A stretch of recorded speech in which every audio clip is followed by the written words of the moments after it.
Okay, good evening everyone. Any doubt you can ask now from the last classes?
Okay.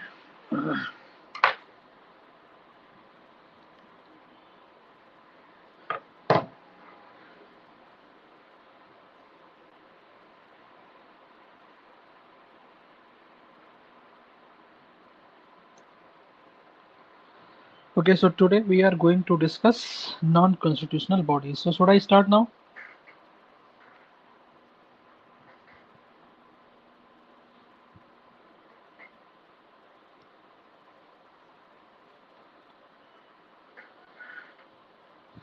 Okay. So today we will discuss non-constitutional bodies. So basically non-constitutional bodies are those bodies which actually are not given place in the Indian Constitution. That means no article number is dedicated to them. These bodies are known as non-constitutional bodies. So in non-constitutional bodies, they can be statutory bodies also and non-statutory bodies. The statutory bodies are those bodies which are actually established by enacting an act either in the parliament or at the state level legislature. If they are enacted, they are established by passing an act either in parliament or the state legislature, they will be known as a statutory body. Example, Chief Information Commission. Okay, that is Central Information Commission, CIC. Okay, CVC, Central Vigilance Commission. Okay, for example, NHRC, National Human Rights Commissions. So these are the examples which are known as statutory bodies. Non-statutory bodies are those which are just established by issuing a notification of executive notification. That means for them, no necessary act has been passed in any of the legislature. For example, Niti Aayog. So basically, Niti Aayog is an non-statutory body, or we can call extra constitutional body, extra statutory body. Correct? Because for Niti Aayog, there is no such act like Niti Aayog Act. ऐसा कोई there is no such act is available. Okay, that is the reason is Niti Aayog just has been established by passing an executive notification. That's it. So today we will cover non-constitutional bodies, or specifically we can call them statutory bodies.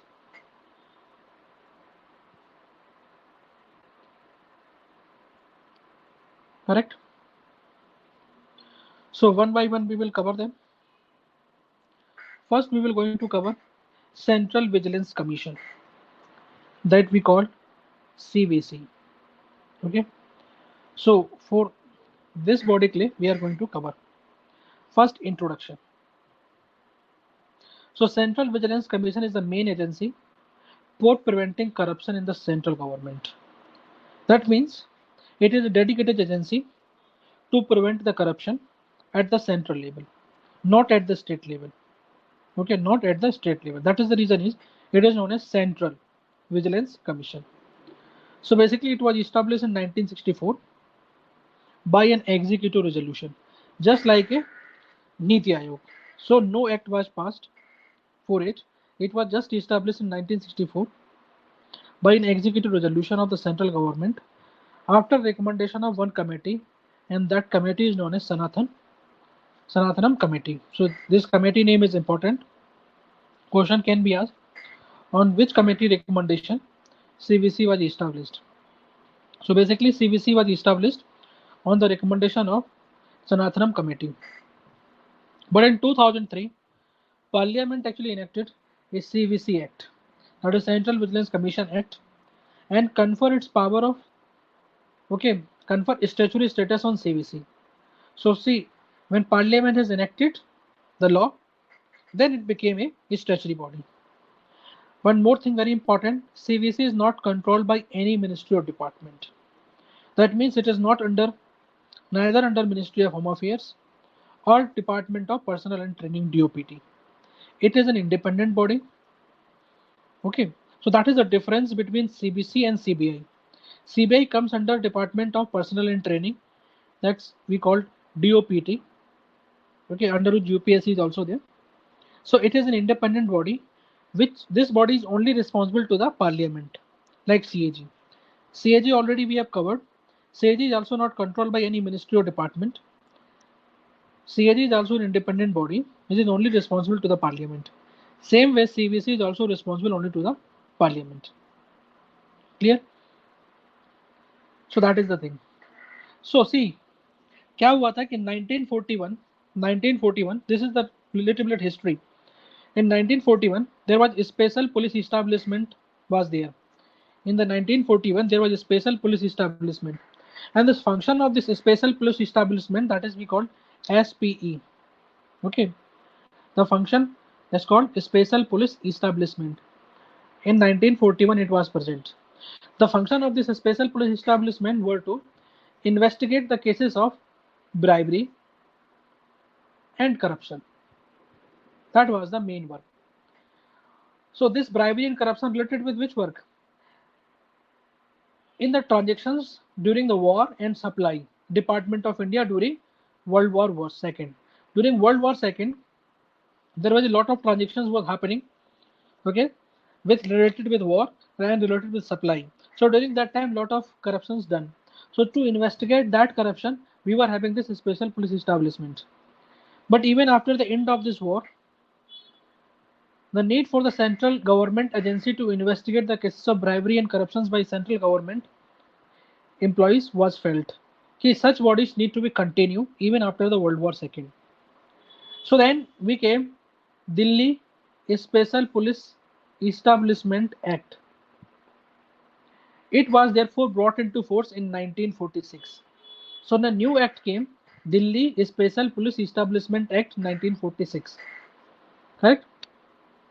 So after this ordinance has been passed about this act, and the superintendence of this SP, that is Special Police Establishment, was transferred to the Home Department, that is Home Ministry, and its functions were enlarged to cover all the department. Earlier it was related to war and supply only. Now the function was actually covered all departments of the government of India, that is central government only. Then this jurisdiction of this special police establishment, it was extended to all the union territories also, correct, and to the state also.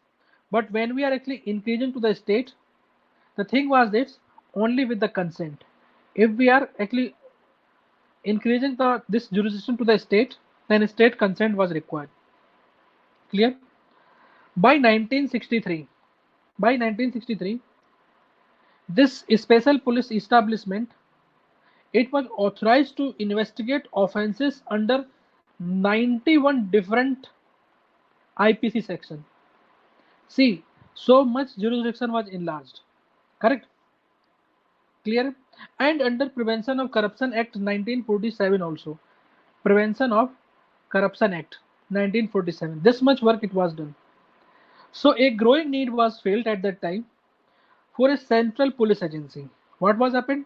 A growing need was felt for a central police agency at the disposal of the central government, which could investigate not only the cases of bribery and corruptions, but also regarding violation of central fiscal law, public joint stock companies, passport fraud, crimes on the high sea, that is, okay, crimes on the airlines, and serious crimes committed by organized gangs and professional criminals.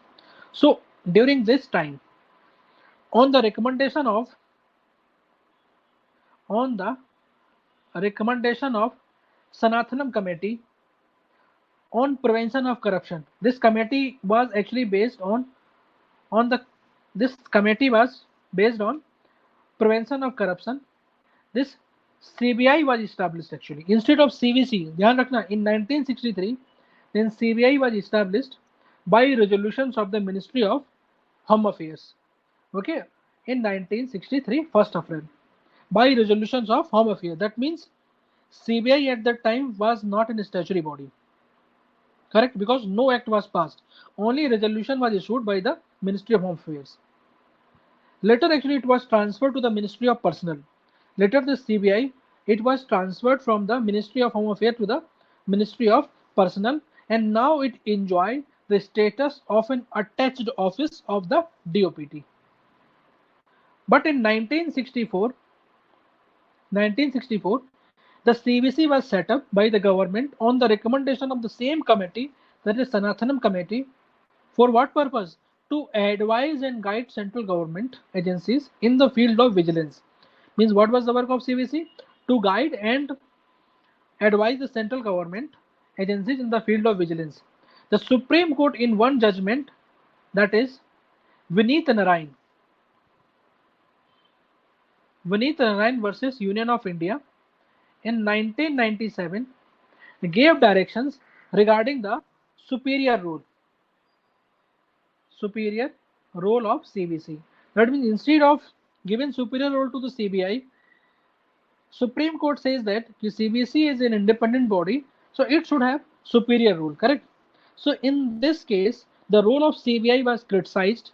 In this particular case, Vineet Narayan case, very famous case is, the role of the CBI was criticized and court directed that CVC should be given a supervisory role over CBI. Then the difference between CBI and CVC. So in this particular case, the role of the CBI was criticized and court had directed that CVC should be given supervisory role over CBI, correct? And then government has issued an ordinance in 1998 conferring the statutory status to the CVC under CVC Act and power to exercise superintendence over functioning of Delhi Police Establishment, that is CBI. Delhi Special Police Establishment is nothing but CBI, and also to review the progress of the investigation pertaining to the offences under Prevention of Corruption Act 1988 conducted by them. That means now CVC is having supervisory role over the CBI whenever CBI is actually investigating any case that is related with the Prevention of Corruption Act. So ध्यान रखना CVC, that commission, it was given statutory status by enactment of Central Vigilance Commission Act 2003. Clear is this? So that things we need to understand. What is the role between CBI and CVC? So who is having supervisory role? It is CVC which is having supervisory. Which is more independent? CVC is more independent. Correct? Any doubt till here? Any doubt?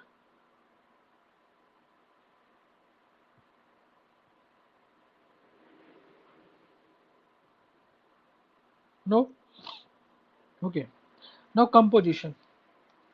CVC basically is a multi-member body.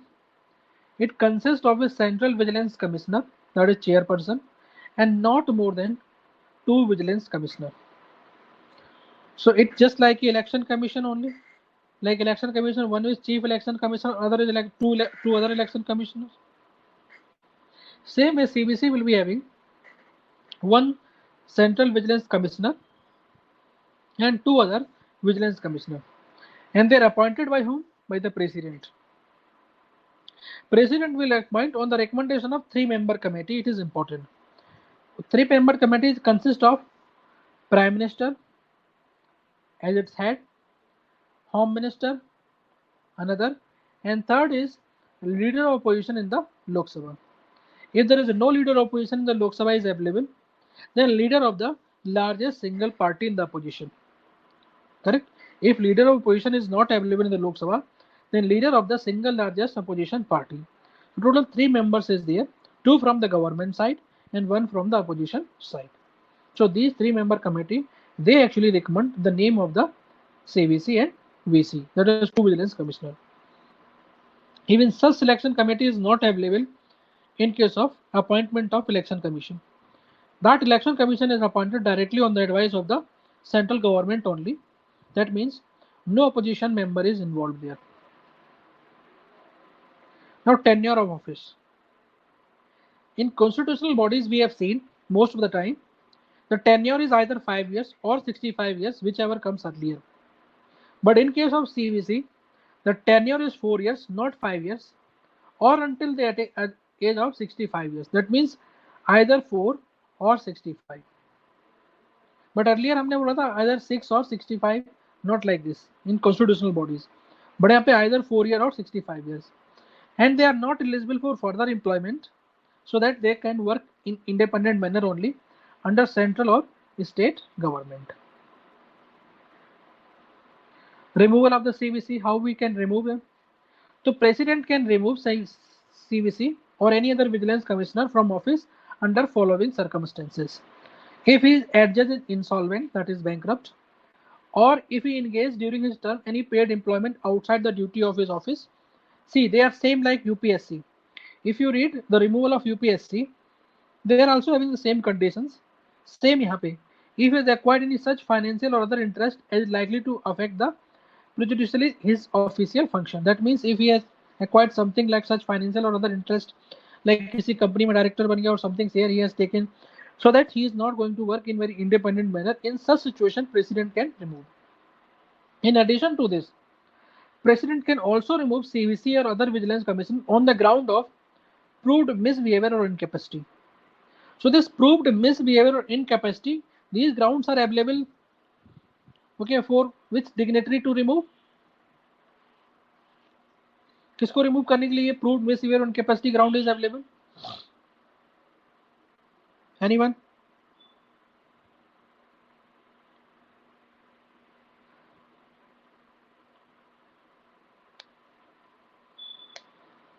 No. So they are actually for the removal of High Court and Supreme Court judge. Same grounds are here.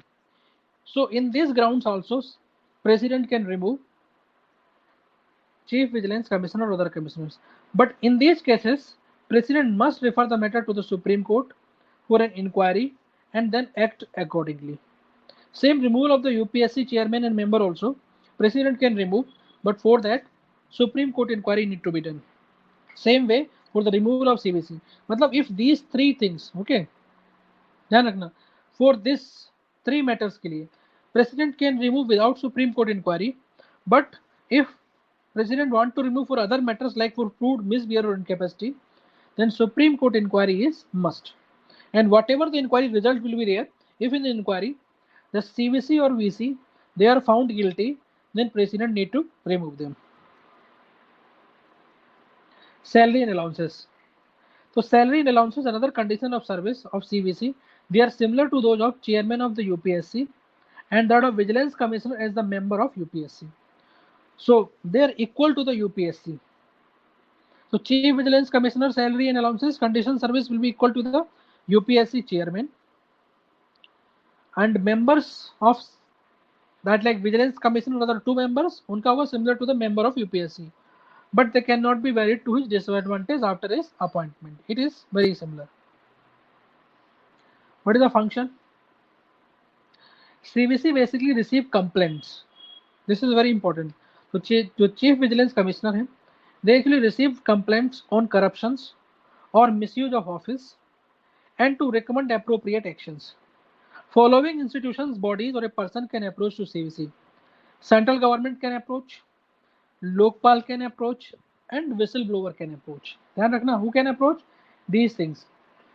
Whistleblower means a whistleblower is a person who could be an employee of a company. ध्यान रखना, who is whistleblower actually? Whistleblower is a person who could be an employee of a company or of a government agency or an outsider like media, high government officials or police, and he disclosed information to the public or some higher authority about any wrongdoings which could be in the form of fraud or corruption. So that whistleblower also can approach to the CVC for the complaint. Correct? But ध्यान रखना, it is not an investigating agency. CVC is not an investigation agency. CVC either gets investigation done through CBI, because I already told you CVC is a supervisory role over the CBI. So to investigate the matter, CVC will going to take the help of CBI or through chief vigilance officers. The chief vigilance officers, they work in the government office. Chief vigilance officers होते हैं, they work in the government office. Correct? And it is empowered to inquire into offences alleged to have been committed under Prevention of Corruption Act 1988 by certain categories of public servants. And Supreme Court in the judgment of Vineet Narayan and others in 1997 gave direction regarding the superior role of the CVC. Already we have covered this. And in this case, role of the CBI was criticized and the court directed that CVC should be given supervisory role over the CBI. That is already we have covered. So basically, the function of the CVC are to inquire into the matter decided by the central government where an act is committed under the Prevention of Corruption Act. Basically, whatever the act is done under the Prevention of Corruption Act, that will go to the CVC. Or to inquire or cause an inquiry investigations on member of All India Service like IAS, IPS. If unse related कोई investigation हो, that CVC will do. A specified level of officers of the authorities of the central government, specified level, for example, the government is saying that if any officer above the joint secretary level is involved in any fraud, then that officers will be investigated by the CVC. Correct?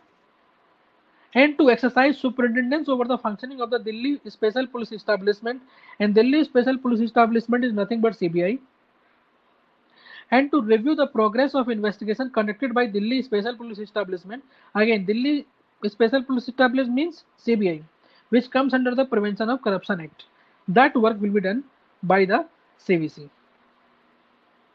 Or to tender advice to the central government and its authorities on such matters that are referred to it by them.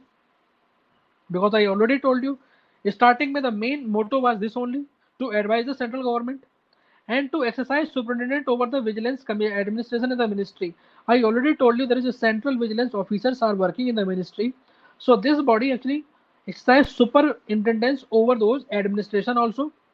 And Central Vigilance Commission has been notified as a specific authority to receive information related to suspicious transactions under Prevention of Money Laundering Act also. Correct? Money laundering means when money is laundered from one area to another area. Okay, like Hawala. Correct? So that was the work of CVC. That is function of CVC we have completed. So CVC basically is a statutory body. Dhyan rakhna, CVC is a statutory body. It was made a statutory body in 2003 by passing an act, CVC Act 2003, after Vineet Narayan case in 1997. Any doubt till here?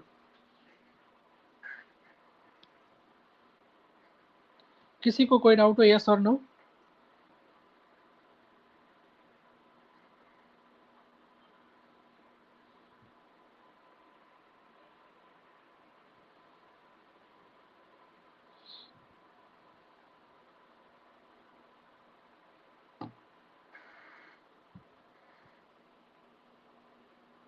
Qualification to become CVC, there is no such qualification has been given.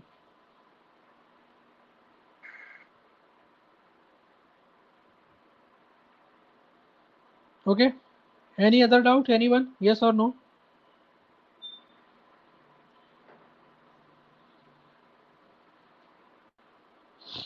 No? Okay. Now comes to Lokpal and Lokayukt Act 2003.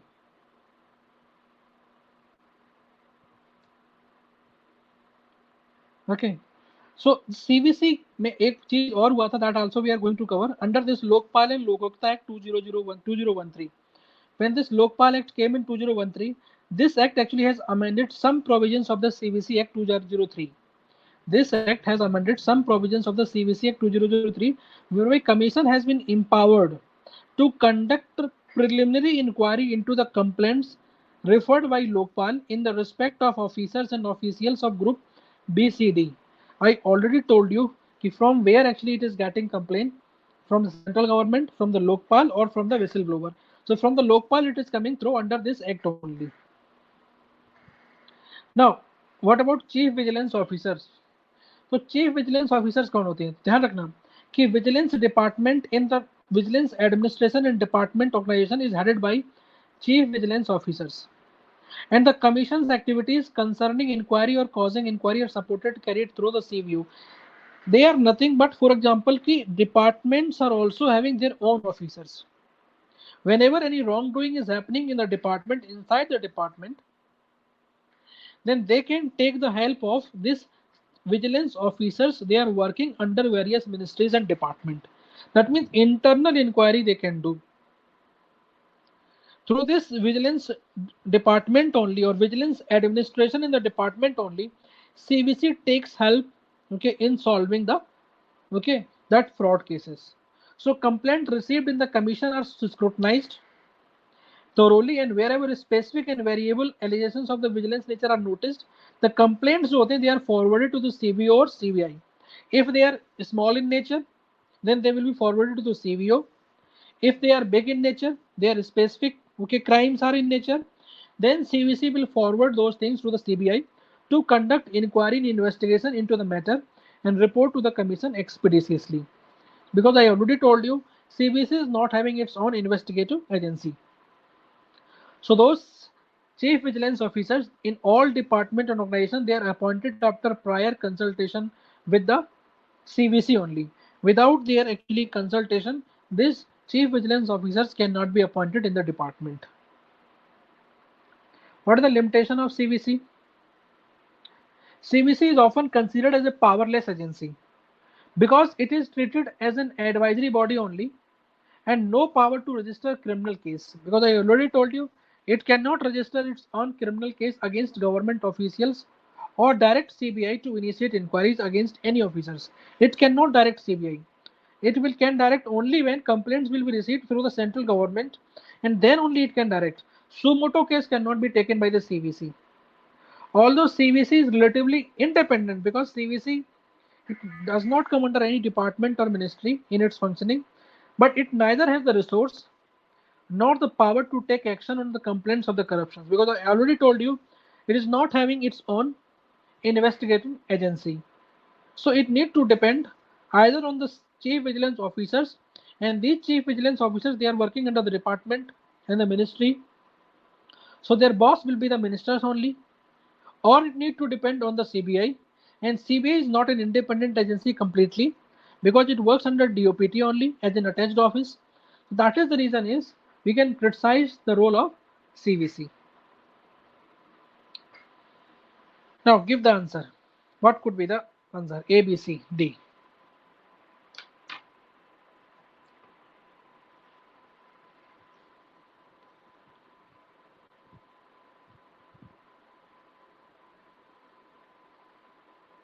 What could be the answer?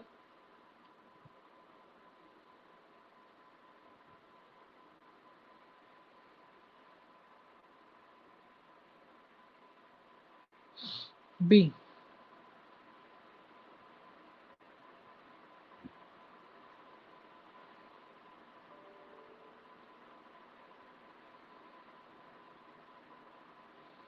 Yes, it is a 4-year, correct?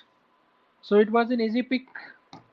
So answer is B, because it is not 5 years, it is a 4 years. I already told you 4 or 65. Another.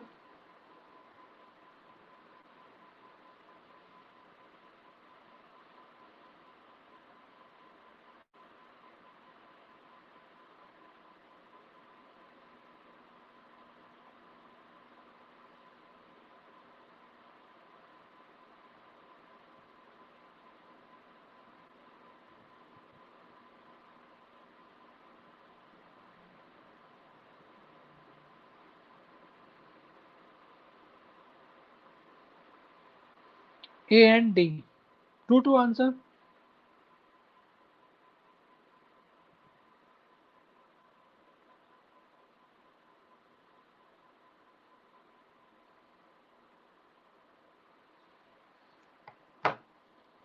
See, leader of opposition in the Rajya Sabha will not be there. Home Minister, yes. Leader of opposition in the Lok Sabha or leader of single largest party in the opposition and Prime Minister. These will be the members. Clear? D will not be the answer. Now, next.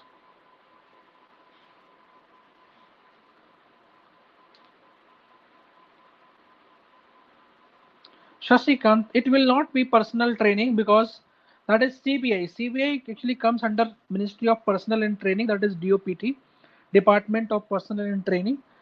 This Chief Vigilance, Central Vigilance Commissioner, it falls under no ministry because I already told you it is an independent agency. So answer will be D, that is none of the above.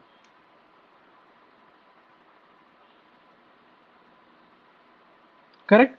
Earlier CBI was under Home Ministry, later it was transferred under Department of Personnel Training.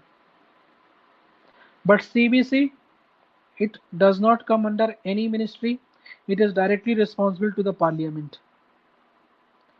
Now comes to another agency, that is Central Bureau of Investigation. So establishment of the CBI. So CBI was set up in 1963. Now I think you remember this history after Sanathanam committee. On the recommendation of this CBI was set up in 1963 under Ministry of Home Affairs. I already told you.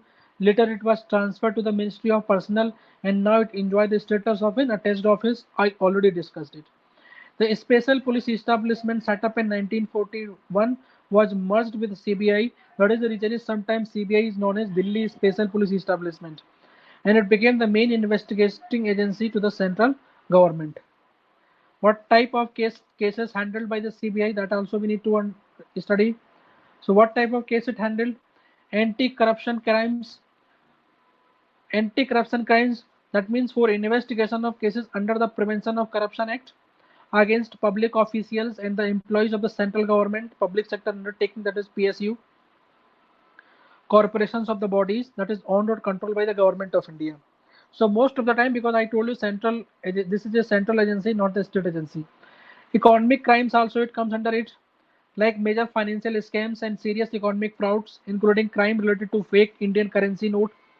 Okay, fake Indian currency note sometimes short में लिखते हैं FICN. Fake Indian currency notes, exchange, that is violations, large scale smuggling of narcotics, antiques, cultural properties, and smuggling of other contraband items. So see the scope of CBI and other special crimes. Special crimes for investigation of serious and organized crimes under Indian Penal Code and other law on the request of the state. See, on the request of the state government. Without request of the state government, CBI cannot investigate those cases, or on the orders of the Supreme Court or High Court. But whenever it is on the order of Supreme Court and High Court, in such cases there is no requirement of consent from the state government. Or such cases like terrorism, bomb blast, kidnapping for ransom, and crimes committed by mafia or underworld. So see how many types of cases. So it is not only corruption related cases, but some economic crimes and some special crimes also taken care by this particular body. Correct? Correct?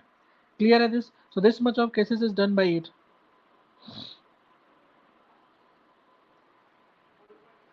Sumoto cases, whether it can take sumoto cases or not. So ध्यान रखना, CBI can do this sumoto cases or not. So CBI can sumoto take up investigation of offences only in the Union Territory. ध्यान रखना, CBI can sumoto take up investigation of offences only in Union Territories. Central government can authorize CBI to investigate a crime in state, but only with the consent of the concerned state government. Without consent of the state government, even central government cannot authorize the CBI to investigate a crime. For example, 1 year before or 1.5 years before, we have seen when Chandrababu Naidu was the Chief Minister of Andhra Pradesh. At that time, he has removed this general consent clause for the CBI. That means general consent means normally consent has been given from the state government, and central government can authorize the CBI to investigate crime related to the state government. So at that time, Chandrababu Naidu has removed this general consent. That means now consent is not available Now, for each and every case, consent need to be taken from the chief minister. Same thing has been reiterated or repeated by the Mamata Banerjee in case of West Bengal also. Correct? But in case of Supreme Court and High Court, the Supreme Court and High Court, they can order CBI to investigate a crime anywhere in the country without the consent of the state. ध्यान रखना.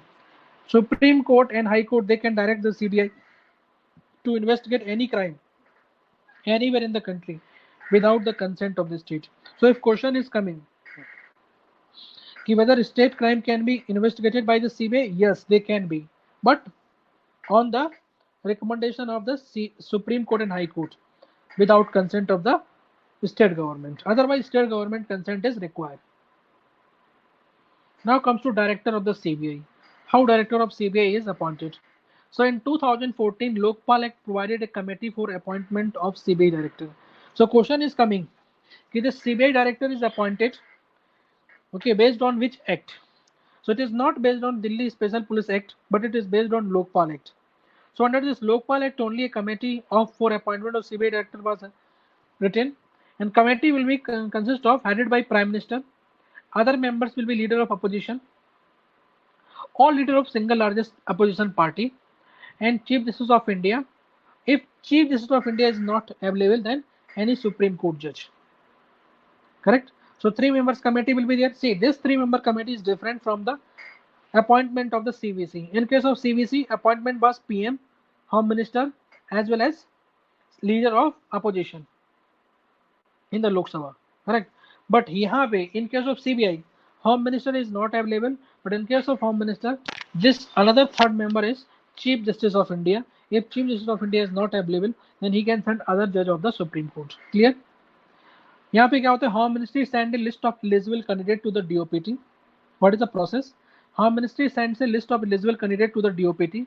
Then DOPT prepares the final list on the basis of seniority, integrity, and experience in the investigation of anti-corruption cases, and then this sent to this committee, and then this committee actually give the name, and then it go to the president, and president actually appoint. So director of the CBI has been provided security of the 2-year tenure.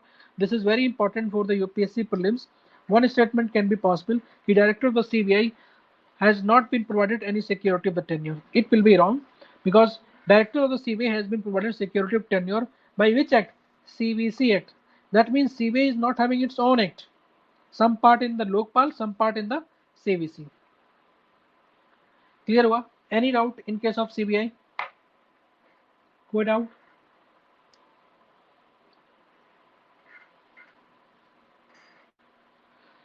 Challenges भी हैं, mains के लिए we can write. Okay, challenge. What are the challenges CBI is facing? So we already told. Supreme Court of India has criticized the CBI by calling it caged parrot.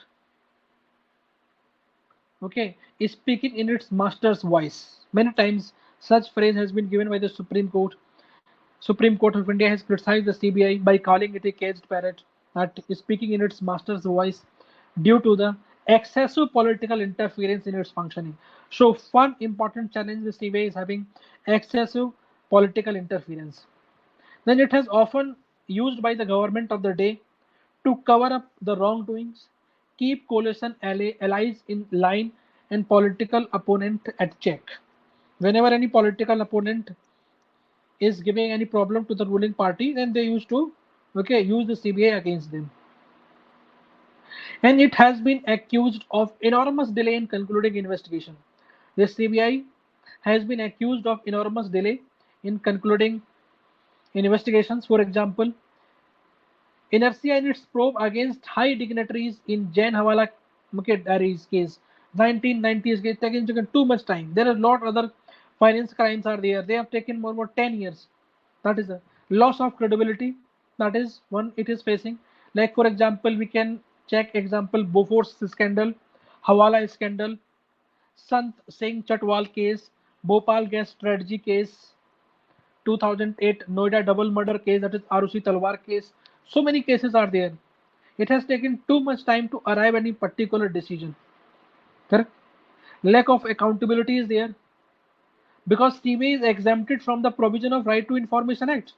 Lack of accountability because CBI is exempted from the provisions of the Right to Investigation Act, thus lacking public accountability. Another problem CBI is facing acute personnel shortage because a major cause of the shortfall in the government's sheer mismanagement of the CBI's workforce through a system of inefficient, inexplicated, biased recruitment policies. That means used to bring their favorite officers into the CBI. So because of that, it is not able to work properly. The limited power has been given to the CBI because powers and jurisdictions of the members of the CBI for the investigations, they are subject to the consent of the state government, thus limiting the extent of the investigation by the CBI. This is another challenge. Then restricted access also, because prior approval of the central government is required. This is another problem CBI is facing, restricted access, because prior approval of the central government to conduct inquiry or investigation on the employees of the central government of the level of the joint secretary and above. See, below the level of joint secretary, CBI can conduct without consent of the central government. But at the level of joint secretary and above, central government consent is required, and it is a big obstacle in combating corruptions at higher levels of bureaucracy. Clear? So now if someone is asking what are the solutions? What are the solutions? The solutions could be possible is strengthening human resources by increasing the strength of the CBI. Correct? What need to do? We need to increase the workforce in the CBI, better investment in infrastructural facilities like cyber activity, increase the financial resources and administrative empowerment with accountability, give more power to the CBI, separate enactment under Central Bureau of Investigation Act. Okay, जो old है Delhi Police Establishment Act, remove it, and everything related to the CBI should be put under one separate act. Not like right now we are having some part in the Lokpal Act, some part in the CBC Act, some part in Delhi Police Establishment Act. No, it should have its own one act. That also it should have, correct? Because already second Administrative Reform Commission, that is second ARC, also suggested that a new law should be enacted to govern the working of the CBI. Even in 1978, LP Singh committee was there. LP Singh committee.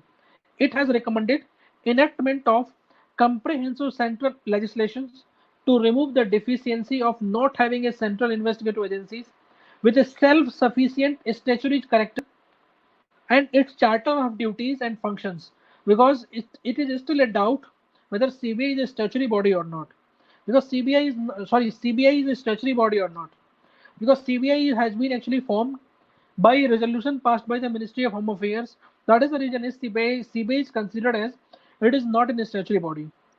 So it is not neither a statutory body nor a constitutional body. Correct? That is the reason it has been criticized, okay, by many. Correct? And delink the CBI from the administrative control of the government, because as long as the government of the day has the power to transfer and post the officials of its choice in the CBI, the investigating agency will not enjoy autonomy and will be unable to investigate cases freely. So we need to provide a statutory status through legislations equivalent to that provided to the CAG, that is Comptroller Auditor General, and the Election Commission. Then only it will help maintain its independence nature. That things we need to know. So dhyan rakhna, CBI is not a statutory body. Correct? So these are the suggestions you can write in the mains exam. Any doubt till now? Yes or no? Any doubt?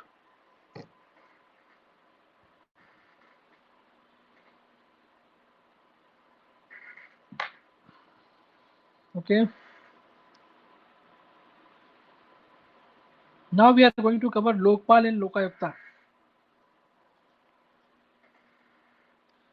Introduction. This Lokpal and Lokayukta Act 2013, it provided for the establishment of Lokpal for the union and the Lokayukta for the state. So at the union level there is Lokpal and the state level there is Lokayukta. And these institutions are statutory bodies without any constitutional status, because I already told you Lokpal has been set up by this Lokpal and Lokayukta Act. That is the reason is Lokpal and Lokayukta, they are statutory body. and they perform the functions of an ombudsman and inquire into the allegation of corruptions against certain public functionaries and for related matters. About Lokpal, one chairperson and maximum 8 members. One chairperson and maximum 8 members. And this chairperson should be either former Chief Justice of India or former judge of the Supreme Court or an eminent person. So who can be the chairperson? So यहाँ पे some qualification is given. The chairperson could be possible only either former Chief Justice of India or former judge of the Supreme Court or an eminent person with impeccable integrity and outstanding ability and having a special knowledge and expertise of minimum how many years experience? 25 years experience. UPSC will going to write 20 here, but actually it is 25 years in the matters related to anti-corruption policy and public administration, vigilance, finance, including insurance and banking, law and management. So these things we need to know. But half of the members, because total 8 members will be there, half of the members should be judicial members. That means they should be either former judge of the Supreme Court or former Chief Justice of the High Court. And rest 50% members should be from SC, ST, OBC and minorities and women. That means all social justification has been done here.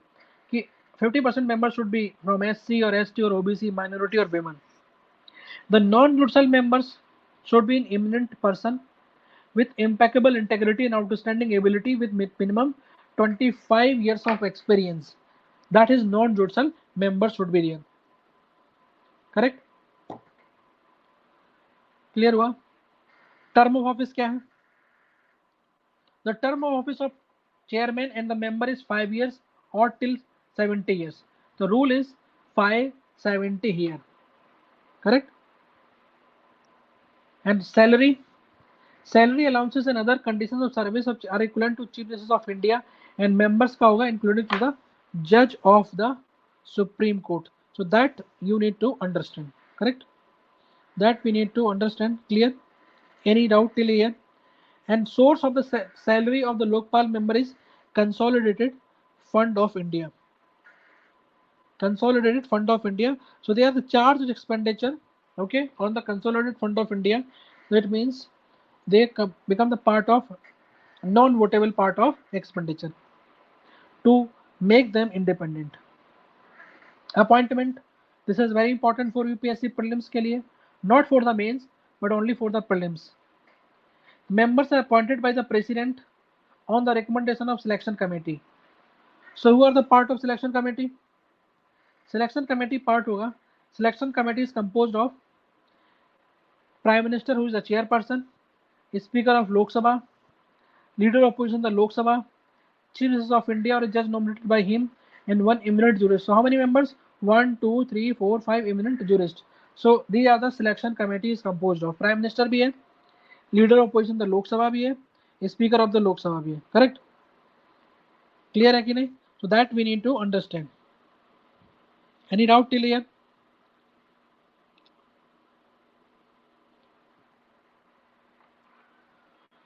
Salary allowances, already I told you, they are equal to the Chief Justice of India and other members of the Supreme Court. They are not eligible for the appointment, cannot hold any constitutional or government office after that. Otherwise, they will not remain independent. Just like CVC, they cannot take further appointment and they cannot contest any elections for a period of 5 years. That means they cannot join politics also.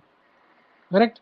So they cannot contest any elections also for a period of next 5 years. Otherwise, what will happen?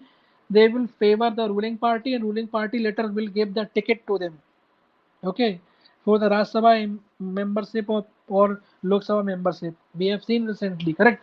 So for that only this has been given. So this is very important. Okay, correct? Very important. Jurisdictions of the Lokpal क्या है? कि what investigation it can do? So jurisdiction है Prime Minister except on the allegations of corruption related to international relations, security, public order and atomic energy and space. Correct?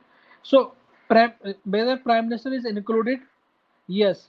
Under the jurisdiction of the Lokpal, Prime Minister also can be investigated, but on few cases like corruptions related with international relations, security, public order, atomic energy and space. In this case, Prime Minister case will not going to be investigated.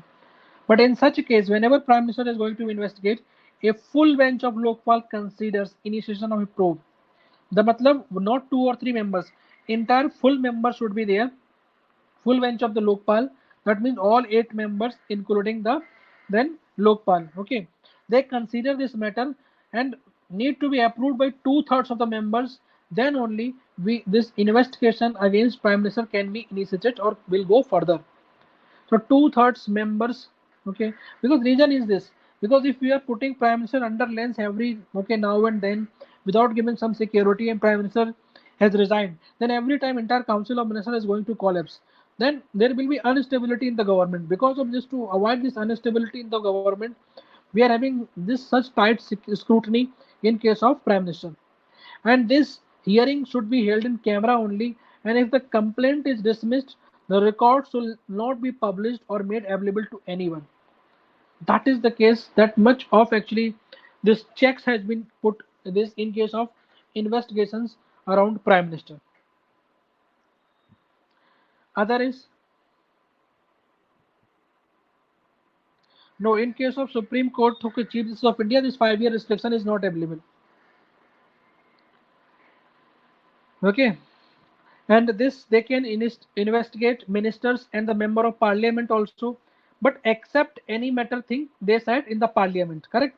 That means this ministers and member of parliament, they also comes under the jurisdiction of the Lokpal, but whatever they are saying okay inside the parliament, for that Lokpal is not going to question them, because we already studied this in the parliamentary privileges. Anything said, anything, any type of vote has been given okay inside the parliament, that cannot be questioned in the court of law. Group A, B, C, D officers, they are also included here. Officers of the central government also included under Lokpal, and officers of the state government will be included in case of Lokayukta.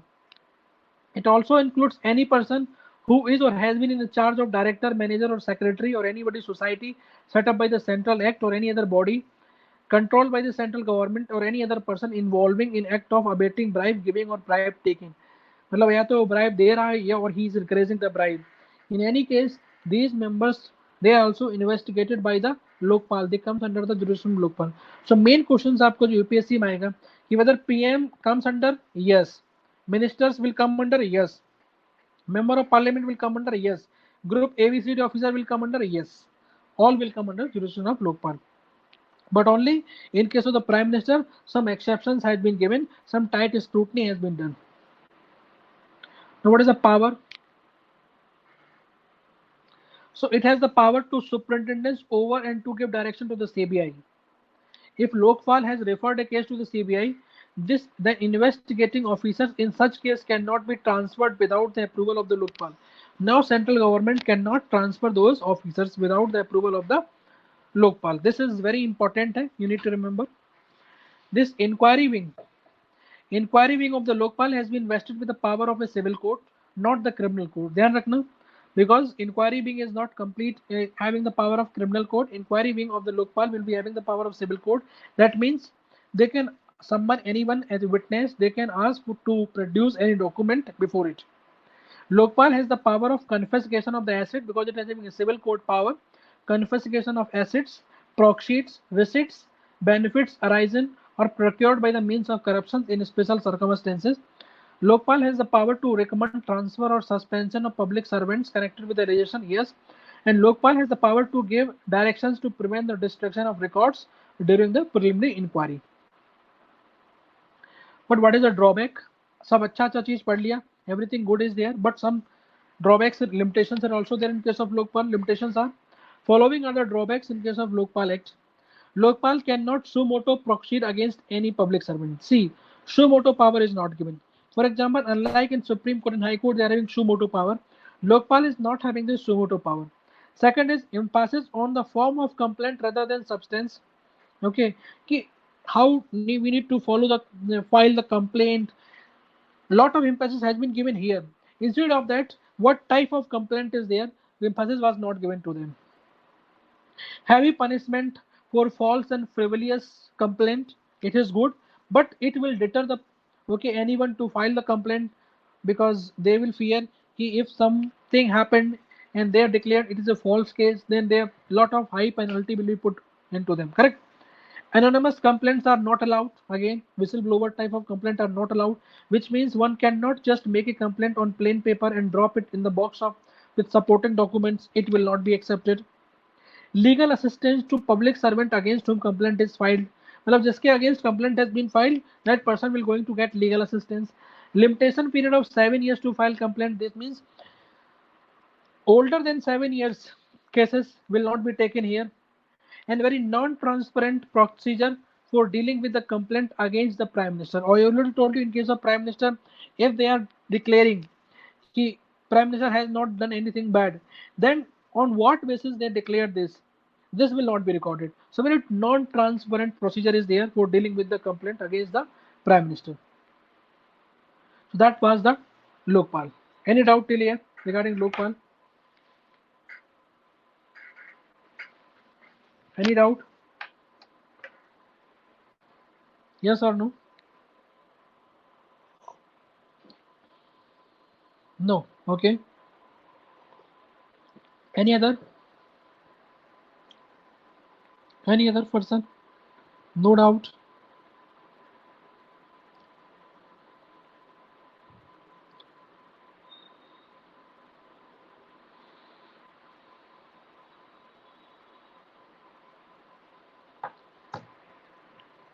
Okay. Central Information Commission.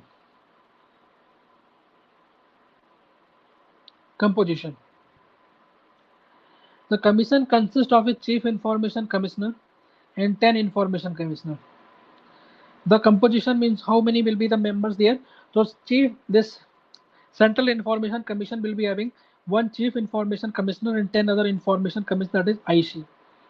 They are appointed by the president on the recommendation of the committee. The committee will be Prime Minister as the chairperson, leader of opposition the Lok Sabha and union cabinet minister nominated by the prime minister. मतलब यहाँ पे they have not declare who will be that cabinet minister. Prime minister will going to decide this 3-member committee. So see the difference between appointment selection committee, CBC, CBI or Lokpal, and compare them. Qualification, any qualification has been given? Yes.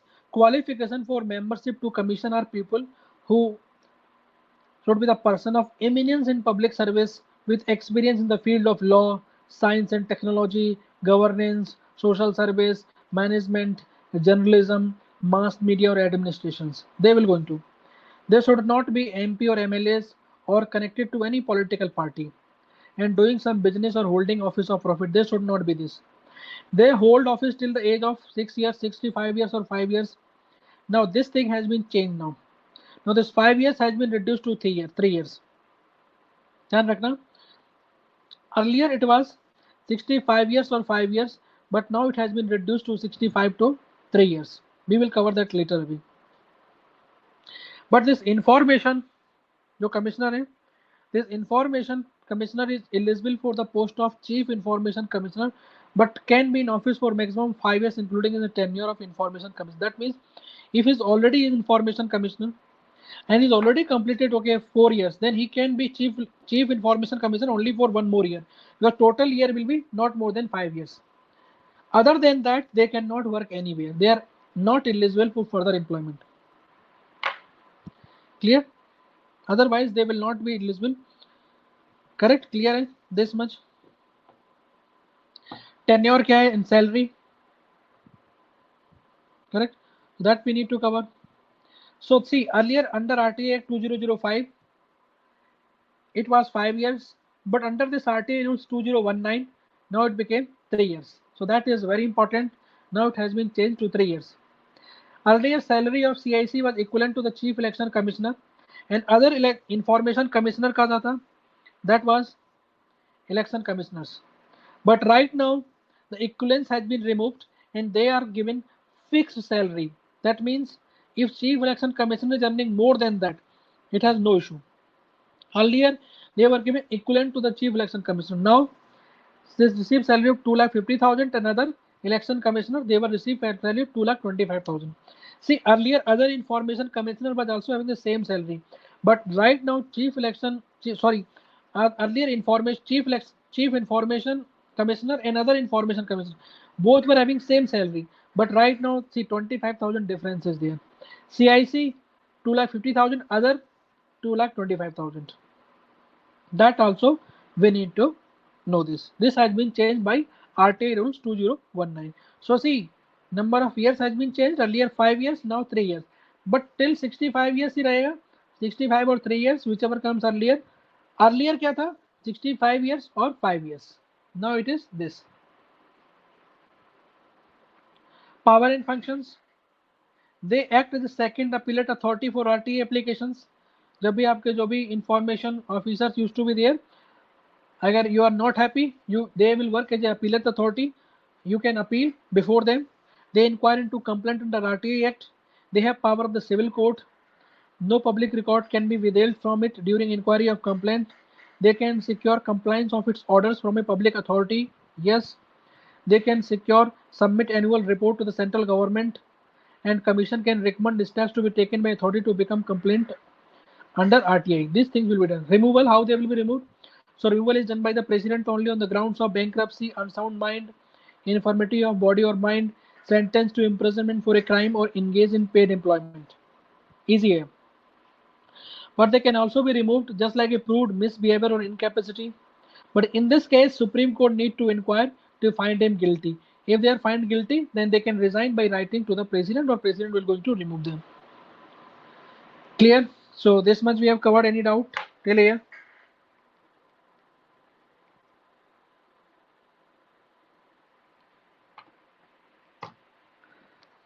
Any doubt? Yes or no?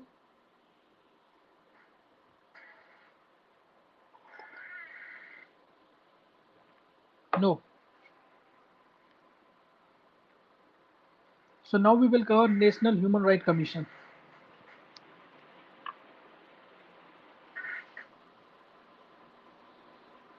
National Human Rights Commission. Okay. Introduction.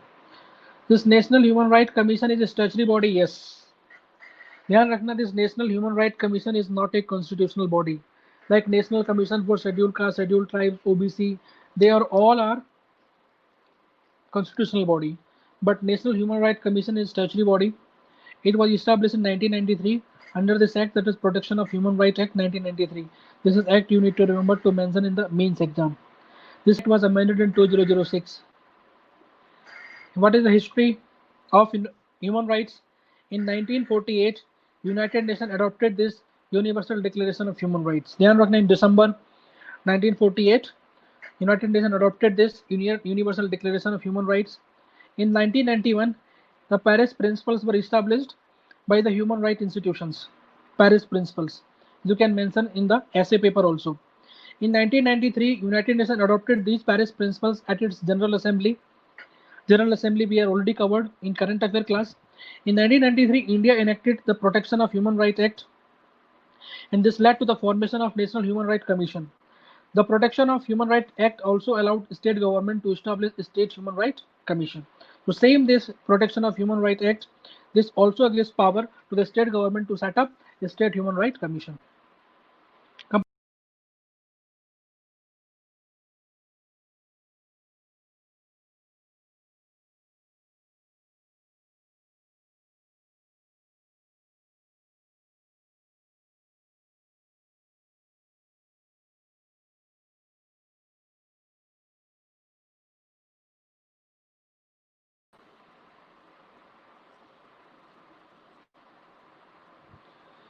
Okay, it is visible.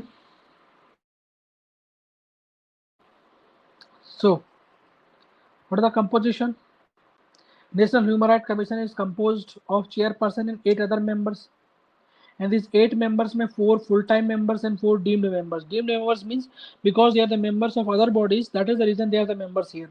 So total will be 1 chairperson and plus 8 more members. 8 में 4 will be permanent members full-time and 4 will be deemed members. So chairman of NHRC will be retired Chief Justice of India. chairman of NHRC will be retired Chief Justice of India. One member will be one who has been judge of the Supreme Court. Another member will be one who has been a Chief Justice of High Court.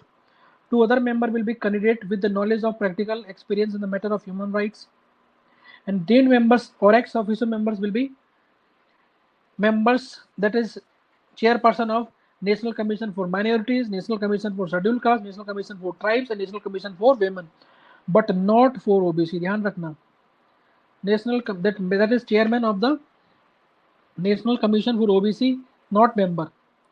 In future, definitely it can be amended, and that person also will be added sometime. But right now, only these 4 members are there: chairman or chairperson of these commissions. Appointment कैसे होता है NHRC members?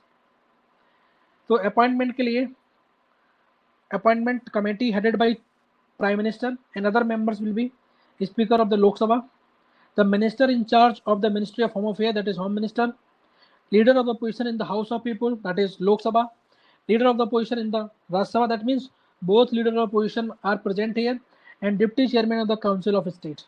That means ध्यान रखना, chairman is not here, deputy chairman of the Council of the State is there, correct, but chairman is not there. That means vice president will not be here, correct, and this committee will going to recommend to the president, and then president will going to appoint. What is the tenure and reappointment?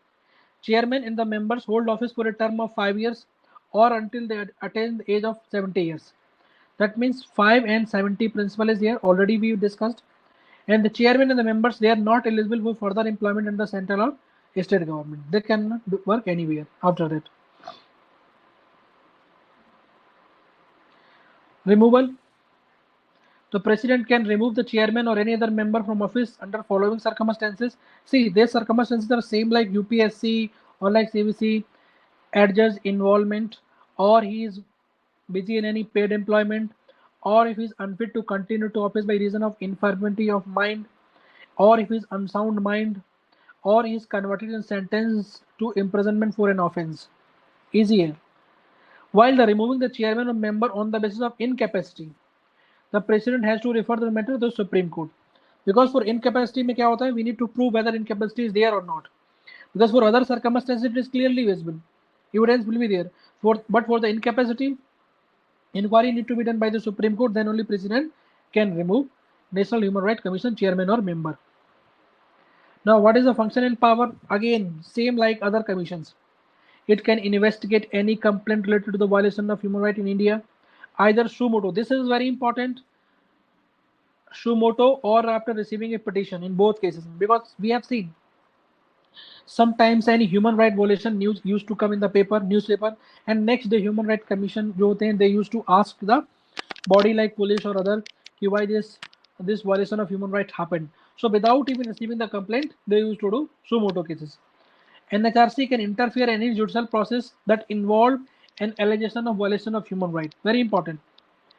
And this NHRC members or chairman, they can visit any prison or institute under the control of the state government to observe the living conditions of the inmates. He can further make recommendations based on the observations. This can review the provision of the constitution that safeguard the human rights and consider necessary steps. Research in the field of human rights is also promoted by the NHRC. Human rights awareness and literary through different media, it is promoted by NHRC. NHRC also has the power to recommend suitable steps that can be taken by the government for the encouragement of the human rights. And President of India gets annual report from the NHRC, and this annual report is led before both the houses of parliament. Easy. But what is the limitations? That is important for the mains purpose. What are the limitations? First limitation, whatever the recommendation NHRC actually give, they are non-binding. That means they are advisory in nature only. Violation of human right by the private parties cannot be considered under NHRC jurisdictions. What is the violation of human rights by private parties? It cannot be considered under NHRC jurisdiction. This is very important for UPSC prelims. NHRC does not have the power to penalize the authorities that do not implement its recommended order. Again important for the mains exam.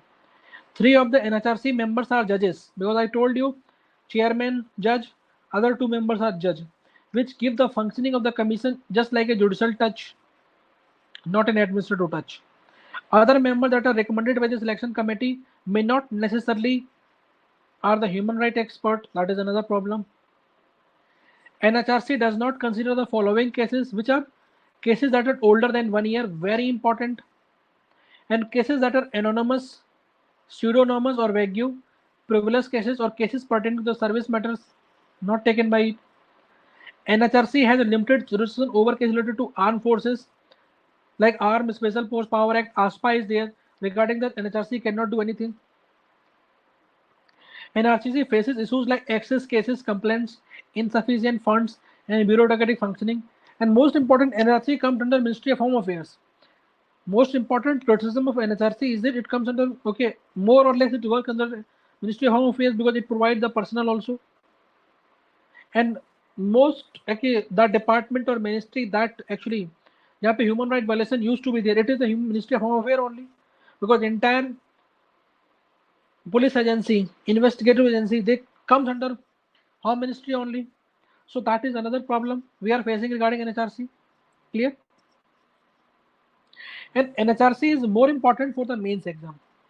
Mains exam में sometimes question asked regarding this implementation of the NHRC Act or challenges NHRC face. For example, this mains exam previous year questions in 2014, one question was asked कि National Human Rights Commission in India can be most effective when its take tasks are adequately supported by other mechanisms that ensure the accountability of a government.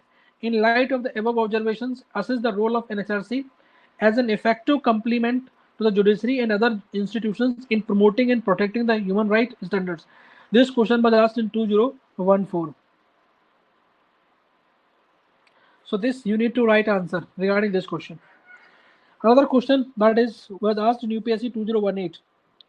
The multiplicity of various commissions for the vulnerable sections of the society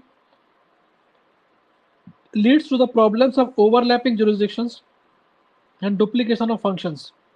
Is it better to merge all the commissions into an umbrella human rights commissions? Argue your case. For example, there is multiple various commissions are there for vulnerable sections like the National Commission for Scheduled Caste, National Commission for Scheduled Tribes, National Commission for Women, National Commission for Minority, National Commission for OBC. So many are there. Because of that, overlapping jurisdictions happen. Because if any human rights violations happen to the women, then this case has been taken by the NHRC also, and this case will be taken by the this Commission for the Women also. So because of this multiplicity, lot of problems happen. So is it better to merge all the commissions into an umbrella human rights commission? Argue your case. If you say yes, give the logic. If you say no, then give the logic. So this question was asked in UPSC means 2018. So you have to write answer of these two questions. This is today's task. Any doubt? कोई doubt हो?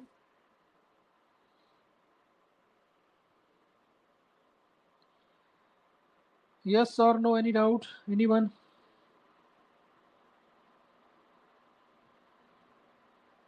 No. Okay. So see, so today we have completed this non-constitutional bodies also. Tomorrow we will going to cover because now non-constitutional bodies have been completed. Complete हो गया. अभी आपका क्या बचा है जो that will be covered? Official language, another chapter tribunal, and a few other miscellaneous topics has been remained.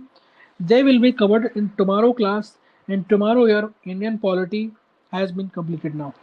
Tomorrow is the last class for the Indian polity.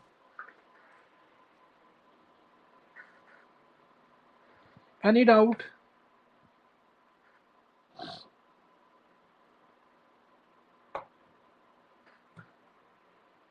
Because I have already covered all the things. I have not left a single chapter. Okay, in Indian polity I have covered most of the things. Okay, so now it's your turn to solve as much as questions. So definitely we are going to bring. Okay, constitutional and non-constitutional notes will be uploaded today only. We will upload. We are going to upload. You can download from there. Now it's your task to revise as much as possible because you are still lucky to have lot of time still for your exam. Complete 1 year is there. So just utilize that 1 year in revising as much as possible. Revision, Okay, that means it is not revision just by 1 or 2 times. When I say revision, then revision simply means at least for 15 to 20 times you have to revise. 15 to 20 times, not lesser than that. If you are thinking that just by doing revision 3 or 4 times, you will remember everything, then forget. You will not going to clear the prelims exam. Because before the prelims exam, for polity, you need to revise at least everything around minimum 20 times 20. Minimum. You can go to 30 times also. So now for that, read every chapter, watch video again and again. Because if you're watching the video, then you are going to retain more number of content in your head and solve the questions as many as possible. Because just after 1 month, or within 20 to 30 days, your test series will going to be started, okay, in the month of August. But before that, we will be having some tests regarding this polity and everything. Platform will be given to you. Solve as many as questions, okay, and revise that. Then only it is beneficial for you to complete the polity as early as today we have done, because tomorrow will be the last class of polity. Now only some part of governance has been remain, that is comparison of the constitution. This way we will going to compare only with USA and UK or France and Germany, not more than that, because questions will come either from the comparison with the USA or UK, not from other country like China or Japan. They are not going to ask these. Some portion like Representative People's Act, election reform, civil service reform, these things also will be covered in your governance lecture. Any doubt till here?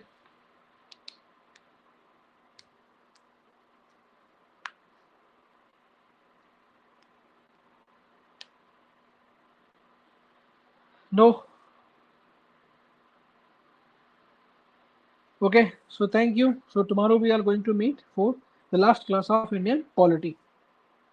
Thank you everyone. If you have any doubt, you can ask in the WhatsApp also. Thank you.